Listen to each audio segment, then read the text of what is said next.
పొద్దున్నే నిద్ర లేవగానే బద్ధకంతో పడుకోకుండా 10 దాకా దొల్లకుండా బెడ్ మీద యోగా చేసుకుంటుంది ఫిట్నెస్ కోసం. అది అయిపోయినాక సిట్టర్ వస్తుంది ఇంటికి. సిట్టర్ రాగానే మూతి ముడుచుకొని మొహం పక్కకు తిప్పుతుంది బెంగమూతి పెట్టుకొని. అది అయిపోగానే ట్రీట్స్ ఇస్తే కోలాచూర ఇద్దరు మూడు బెటర్ అయింది. ఇదేంటంటే పెడిగ్రీ వాడితే డెంటల్ ట్రీట్స్ ఉన్నాయన్నమాట. దానికోసం ఈ ట్రీట్స్ అన్ని నేను ఇండియా వెళ్లే ముందే ఫిల్ చేసి పెట్టాను.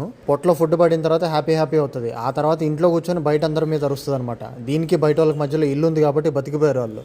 ఈ వీడియో బ్యాక్గ్రౌండ్ లో చింటూ సౌండ్ వినిపిస్తూ ఉంటుంది మీకు. ఇండియాలో స్ట్రీట్ డాగ్స్ అన్ని అరుస్తున్నాయి. సరే ఎంతసేపు ఇంట్లో నుంచి చూస్తారులే అని చెప్పి పెట్ సిటర్కి నేను రోజు ఒక కొత్త ప్లేస్కి వాకింగ్ తీసుకెళ్ళమని చెప్పాను. అది కూడా ఓన్లీ ఆన్ లీష్ మాత్రమే. ఉన్నటువంటి కోలా సడన్ గా పరిగెత్తేసింది. ఎక్కడికి వెళ్ళిందని చూస్తున్నారా? ఎదురుగా వేరే డాగ్స్ ఏమైనా వస్తే సిట్ కమాండ్ ఇచ్చి అలా కూర్చోబెట్టమని చెప్పాను. ఎందుకంటే వాళ్ళ మీదకి వెళ్ళిపోయినాయి అనుకోండి, అది ఒకవేళ ఫెరోషియస్ డాగ్ అయితే ఇబ్బంది కదా. ఇందాక చెప్పినట్టు బ్యాగ్ నిండా ట్రీట్స్ ఒకటి, అట్లానే ఇంట్లో హోమ్ మేడ్ పీనట్ బటర్ ఇవన్నీ కూడా నేను స్టాక్ పెట్టేసి వెళ్ళిపోయాను. ఆ పీనట్ బటర్ ఎందుకు అంటే మీకు ఇంతకు ముందు షార్ట్స్ లో కూడా చాలా సార్లు చూపించాను. ఇలా లిక్ మ్యాట్స్ మీద స్ప్రెడ్ చేసి వాటి మెంటల్ స్టిమ్యులేషన్ కోసం యూస్ చేస్తాను నేను. వాళ్ళిద్దరికి ఇష్టం కాబట్టి అలా చేయించాను. 3:30కి పెట్ సిటర్ వెళ్ళిపోతుంది. 5:30కి మా వాళ్ళు వస్తారు. అప్పుడు దాకా ఇంట్లో వీళ్ళిద్దరే ఉంటారు ఇలా నిద్రపోతూ.